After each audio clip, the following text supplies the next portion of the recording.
Hello ဒီနေ့တုန်းကအားလုံးသိချင်နေကြတဲ့တုံးရဲ့ hair wig တွေကိုဘယ်မှာဝယ်လဲဆိုတာပြပြပေးသွားမှာဖြစ်ပါတယ်တုံးရဲ့ hair wig တွေကိုဘယ်မှာဝယ်တာလဲဆိုတော့ Marison ကဝယ်တာပဲဖြစ်ပါတယ်ဒီမှာဖိနေပေါ့နော် Marison ကနေပြီးတော့ဝယ်ဖြစ်လိုက်တဲ့ hair wig တွေဆိုတာမနေဘူးအားကြောင့်မို့လို့မမမိမှာဆိုလို့ကိုပါကူတော့မှဆိုင်ပြီးတော့မှတ်ထားအခုပထမဦးဆုံးတုံပြချင်တာကကြတော့ဒီ hair wig ကိုမှ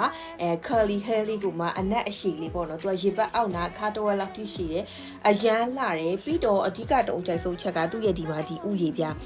ဒီဥယျာဉ်ကိုကြည့်လိုက်လို့ရှိရင်လုံးဝအစ်စ်တိုင်းပဲပြီးလို့ရှိရင်တုံတို့တနေ့ကုန်နေနိုင်တယ်ကွာသူကဇာအပါသားလေးနဲ့ပေါ့နော်တုံရဲ့ hair wig ကဆန်သားအစ်စ်လုံးဝမဟုတ်ဘူးတုံဒီ hair wig ကိုတော့မှအမှန်တမ်းပြောလို့ရှိရင်တုံ hair wig တွေစဝယ်တော့စီထဲမှာ8000 9000လောက်ပဲထင်ခဲ့တာပေါ့နော်အမှတကယ်နဲ့ဝယ်လိုက်တဲ့အချိန်မှာတုံခုဝယ်ထားတဲ့လူဆိုရင်3သိန်းကျော်တယ်ပေါ့နော်ဒီစပင်လေးဆိုရင်3သိန်းကျော်တယ်အဲ့လောက်ထိပေးရမယ်လို့မထင်ထားဘူးဆန်သားအစ်စ်ကိုမိလိုက်တဲ့အချိန်မှာတော့10သိန်း20သိန်း30သိန်း30အဲ့လိုဖြစ်နေပါတယ်အဲ့ဒါတုံကဒါလေးဆိုလို့ရှိရင်3သိန်းကျော်လေးပါ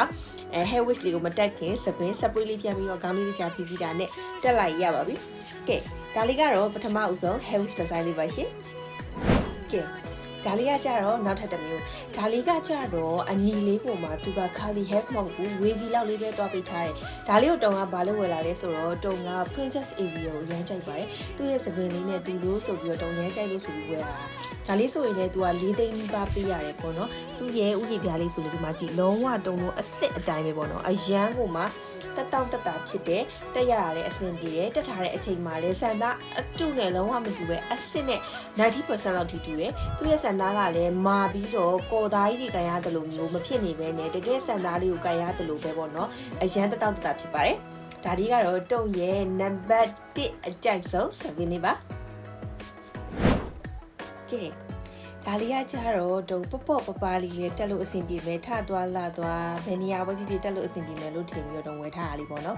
ဒါလေးကတုံဝယ်သမျှတင်းမှာစီအတန်ဆုံးနဲ့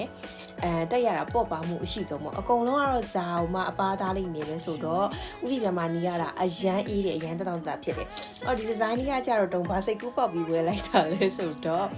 ့ပေါ့ပလေးနဲ့ကွာကိုရီးယားမလေးတွေတက်နေတဲ့ကိုရီးယားမလေးကြီးနဲ့တူတယ်ပေါ့နော်ကိုလည်းတစ်ခါတလေနည်းနည်းလေးနုဖတ်ဥဝတ်ချင်တယ်ဆိုတော့အတွေးလေးနဲ့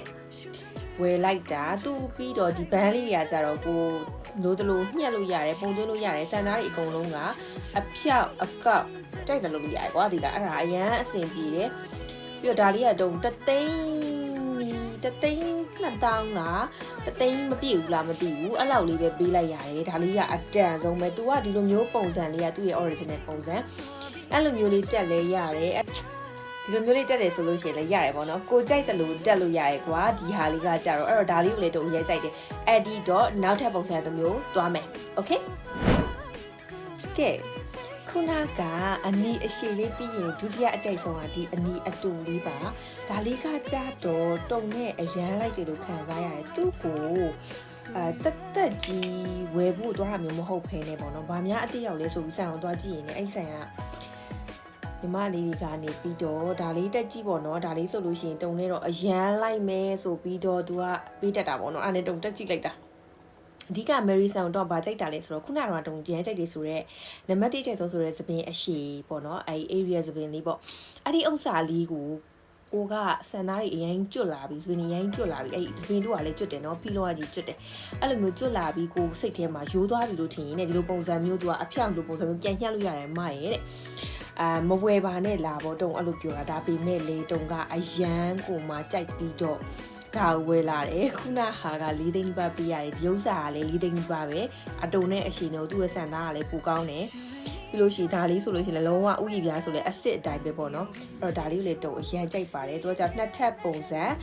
နည်းနည်းလေး cute type လေးပါလေးတွေဝတ်ချင်တယ်ဆိုလို့ရှိရင်အရန်အဆင်ပြီးတော့ဒါလေးလေးကြိုက်ပါတယ်ကဲအဲ့တော့နောက်ထပ်တစ်ခုထပ်ပြီးတော့သွားလိုက်ရအောင်ကဲဒါလေးကတော့နောက်ထပ်တစ်ခုလေးပေါ့နော်ဒါလေးကိုတုံဘာလို့ဝယ်ပြီးခဲ့တာလဲဆိုတော့တုံကအရင်စပင်းအရှိနဲ့တုံကလည်းကာလာဆိုးဖြစ်တာအရန်နဲ့လုံးဝမဆိုးဘူးပေါ့နော်၄နှစ်၅နှစ်နေလို့တော့တခါမဆိုးဖြစ်ဘူးဆိုရင်လည်းချောကလက်ရောင်လေးလားအဲ့လိုမျိုးအမျိုးဖြော့ရောင်လေးပေါ့အဲ့လိုမျိုးလေးပဲဆိုတာတိတ်မတိတာအရာမျိုးပဲဆိုတာဒီလိုမျိုး highlight color တွေ crazy color တွေဆိုလုံးဝမဆိုးပြဘူးအဲ့တော့ကိုစပင်းတူတက်တည်တဲ့စပင်းတူသုံးနေတဲ့အချိန်မှာလည်းအပြောင်းလေးဖြစ်အောင် changes လေးဖြစ်အောင်ကိုယ့်ရဲ့ပုံစံလေးပြောင်းခါလီမှာတက်မယ်ဆို ပြီးတော့ဝယ်လာတာပေါ့နော်ဒါလေးလည်းအဲ့လိုပါပဲ3သိန်းကျော်လေးပေးရတယ်သူကဒီပုံစံလေးထွက်တော့2ရောင်ထွက်တာပေါ့နော်တော့ခုဝယ်ထားတဲ့ကာလာလေးနောက်ပြီး pink ပေါ့နော်ပန်းရောင်လုံးဝ crazy color ရဲ့အဲ့လိုမျိုးထွက်တာ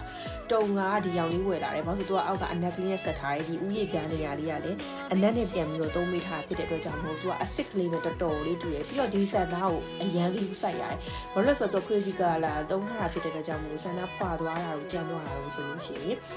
ပို့ပြီးတော့ရုပ်ဆူပဲပေါ့နော်အတူနဲ့ပို့တူတယ်ဒါပေမဲ့တုံကတုံဝယ်ထားတာလေးက Mary Santa quality အရန်ကောင်းတယ်သုံးလို့လည်းအရန်အဆင်ပြေတယ်သပင်လေးကလည်းပုံအရန်ကြပြီးတော့ကိုမျက်နှာနဲ့လိုက်တာကိုလည်းအဲ့ဒီဆိုင်နဲ့ဝင်သွားပြီဆိုတာနဲ့စိတ်ရှည်လက်ရှည်နဲ့တိတိချာချာရှာပြီးတာကိုတော့အရန်သဘောကျတယ်ပေါ့နော်အဲ့ဒါလေးကိုလည်းတုံအရန်စိတ်ပါတယ်ကဲဒီစပင်လေးကတော့အားလုံးလည်းသိပြီးသားဖြစ်တယ်တော့အခုတလုံးမှာအရန်ကိုမှတက်ကြပြီးတော့တက်ဖြစ်နေတဲ့စပင်အနက်အရှည်ကိုမှ wavy လေးပေါ့နော် curly လေးအရန်ကြ wavy ပဲလည်းမဟုတ်တယ်ဒီဟာလေးကိုမှအရှိက band လေးနဲ့ပါရှင့်ဒီစပင်လေးကိုတော့တုံအရန်ကြိုက်လို့ဒီတလုံးမှာခဏကိုမှတက်ဖြစ်နေပါတယ်အစစ်နဲ့လည်းအရန်တူလို့ခံစားရတယ်ပေါ့နော်ဒါလေးကလည်းအဲ့လိုပဲ3သိန်းကျော်လေးပဲပြရပါတယ်ရှင်အဲ့တော့တကယ်လို့သပင်တူဝယ်မယ်လို့စဉ်းစားနေလို့ရှိရင်တော့ကတော့ Mary Sam မှာဝယ်ဖို့အတွက်အကြံပေးချင်ပါတယ်အရန်လဲလှတယ်အရန်လဲတန်တယ်ပေါ့နော်တအားလဲသဘောကျပါတယ်ကဲနောက်ပြီးတော့တုံးရဲ့ follower တွေကိုတခုပြောချင်တာကတုံးကဒီလကနေစပြီးတော့တုံးရဲ့ post time မှာ active ဖြစ်နေတဲ့လူတွေကို lucky money ပေးသွားမယ်လို့ပြောထားတာမင်းမနေကြနဲ့အောင်နော် post time မှာ active ဖြစ်ကြမယ်ဆိုတာတုံးရဲ့ post အောက်ဒီမှာ comment လေးတွေရေးပေးတာမျိုးတုံးရဲ့ post လေးတွေကို share ပေးတာမျိုးအမြဲ active ဖြစ်နေတဲ့ဒီမျိုးတွေကိုပြောတာပါအဲ့လိုလူတွေကိုတုံကလာစဉ်လာတိုင်းဒီလကနေစပြီးတော့လကုံတိုင်းမှာ lucky money ပေးတော့မှာဖြစ်ပါတယ်ရှင်အဲ့ဒါလေးကိုမင်းမနေကြနဲ့ဦးနော်ပြီးတော့ဒီဗီဒီယိုလေးရဲ့အောက်မှာလည်းတုံးရဲ့သပင်လေးတွေကတုံးရဲ့မျက်နှာနဲ့ဘယ်သပင်လေးကအလိုက်ဆုံးလဲဆိုတာကိုပြောခဲ့ပြီးတော့နော်အားလုံးကိုညာချစ်တယ်တတား